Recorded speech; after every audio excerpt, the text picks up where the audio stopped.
എന്താണ് പേരെന്താണ്? എൻ്റെ പേര് പ്രബലാമണി. പ്രബലാമണി. മോൻ്റെ പേര്? എൻ്റെ പേര് ആദർശ്. ആദർശ് എന്താ ചെയ്യുന്നത് ഇപ്പം? ഞാനിപ്പോൾ ഡിപ്ലോമ കഴിഞ്ഞു. എന്ത്? ട്രിപ്പിളി, ഇലക്ട്രിക്കൽ ആൻഡ് ഇലക്ട്രോണിക്സ് ആണല്ലേ? അതിൻ്റെ അങ്ങനത്തെ ഒരു പേരുണ്ട്, ട്രിപ്ലിംഗ്. ട്രിപ്ലി. സപ്ലി വരാതിരിക്കാൻ നോക്കണം. സപ്ലി വന്നിട്ടില്ല, കഴിഞ്ഞു. ഓക്കെ. പിന്നെ ഏതായാലും ഇപ്പോൾ നിങ്ങൾ മത്സരിക്കാൻ വേണ്ടി വന്നു. ആയിരിക്കുന്ന എല്ലാ താരങ്ങളെയും അറിയാലോ. അപ്പോൾ എന്താണ് നസീർക്ക? മൈക്ക്. അമ്മ ചിരിച്ചു പോയി, നിങ്ങളെ കണ്ടപ്പോൾ തന്നെ ചിരിച്ചു പോയി. അപ്പോൾ എന്താണ് ചോദിക്കാനുള്ളത്? ചോദിച്ചു. അതെ, മിമിക്രി പഴയ കാലത്തു നിന്നൊക്കെ മാറിയിട്ട് ഇപ്പോൾ അമ്മയും മകനും, ചേട്ടനും ചേച്ചിയും, അച്ഛനും മകളും, അങ്ങനെ ആ ഒരു കോമ്പോയിലൊക്കെയാണ് ഇപ്പോൾ നമ്മൾ കണ്ടുകൊണ്ടിരിക്കുന്നത്. എന്താണ് നസീർക്ക പറയാനുള്ളത്? അപ്പോൾ നമ്മളൊക്കെ മിമിക്രിയുടെ ചെറിയ ചെറിയ കടകളാണ്.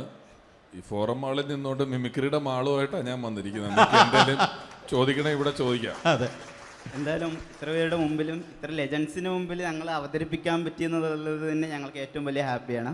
അതെ. അപ്പോൾ നസീർക്ക, ഇവരോട് എന്തെങ്കിലും ടിപ്സ് എന്തെങ്കിലും പറഞ്ഞു കൊടുക്കാനുണ്ടോ? അവരോടല്ല, അവർ നമ്മക്കാ പറഞ്ഞു തരണ്ടേ.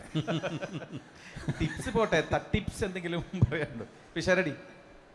അല്ല, അവരൊന്നും പറഞ്ഞു കൊടുക്കാനല്ല. ഈ ഇത്രയും വലിയൊരു പരിപാടിയിൽ അവർ സത്യത്തിൽ കാലാവസ്ഥയൊക്കെ നമ്മൾ രാവിലെ തൊട്ട് വൈകുന്നേരം വരെ 2-3 ദിവസമായിട്ട് മഴയാണ്. അതിനിടയിലും ഇതിനോട് വരിക, ഇവിടെ നിൽക്കുക, ഇത് ചെയ്യാനൊരു ആഗ്രഹം ഉണ്ടാകുക എന്നൊക്കെ പറയുന്നത് വലിയ കാര്യമാണ്. ഒരുപാട് പേർക്ക് ആഗ്രഹമുണ്ട്. ആഗ്രഹം എത്രയുണ്ടോ അത്രയ്ക്ക് തന്നെ മടിയുണ്ടാവും. പിന്നെ ആൾക്കാരെന്ത് പറയും, ഇവിടെ വന്ന് ഇങ്ങനെ ഒരു സ്ഥലത്ത് ഇതിൻ്റെ നടുക്കുന്ന് ചെയ്താലേ നാട്ടുകാരെന്ത് വിചാരിക്കും, അങ്ങനെയൊക്കെയുള്ള പലതും നമ്മളെ പുറകോട്ട് വലിക്കും. നിങ്ങളതൊന്നും ഒരു ഇൻഹിബിഷൻസും ഇല്ലാതെ വളരെ സന്തോഷത്തോടു കൂടി ഇവിടെ വന്ന് എത്ര ടീമാണ്. ഞങ്ങളൊക്കെ ഇപ്പോൾ വന്നേ ഉള്ളൂ. ഇത് രാവിലെ തുടങ്ങിയ പരിപാടിയാണ്.